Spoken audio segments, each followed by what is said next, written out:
Hey everybody, welcome to a mini tutorial series from Basic Fishing, where I'll be showcasing small tips and trick videos for all to see.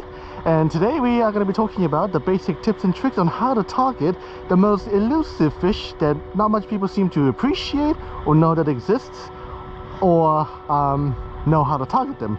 And that is the spotted smoothhound, also known as spotted rig or dogfish or lemonfish, whatever it's called. Well, it's a species of shark that has no teeth and that it's completely harmless. So to target this species of sharks, as you can see, I'm out in the Manukau Harbour. This is one of their breeding grounds, and also this is a feeding ground too. Here is abundance of crustaceans from yabbies, and there's also like sandworms and also crabs as well, which is their primary source of food.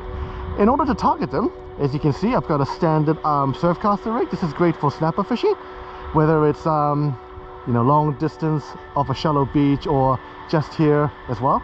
And as you can see, this is a rig setup that I've got here. It's a running ledger rig to a degree, and here I've got a prawn bait, and I found prawn to be the most reliable piece of bait to use.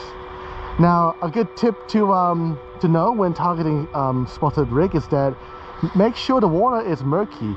I always found that whenever the water is murky, that's when the bite rate is much more successful. And while you're fishing for smoothhound, you might encounter other fish species like snapper or kahawai, depending on what bait to use. I personally prefer to use prawns because prawns allows you to catch a whole diversity of species as well as the smoothhound. Whatever the case is, the bait is soft. So as you can see, what I've done here is I've tied it with bait cotton, and so yeah, that's a necessary component to use, because one, it will ensure that the soft bait will survive the cast, and two, it will also ensure that the bait survives long enough against the pickers. And for the hooks, I like to use a recurve hook just because it hooks them at the corner of the mouth, so in case I want to release them, you know, I'm not hurting them in a way.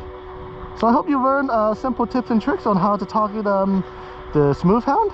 And yeah, I hope you have learned a thing or two, and if you have, please leave a comment on this video. And if you want to see more, let me know what type of tutorial you'd like to see. Enjoy fishing, everybody!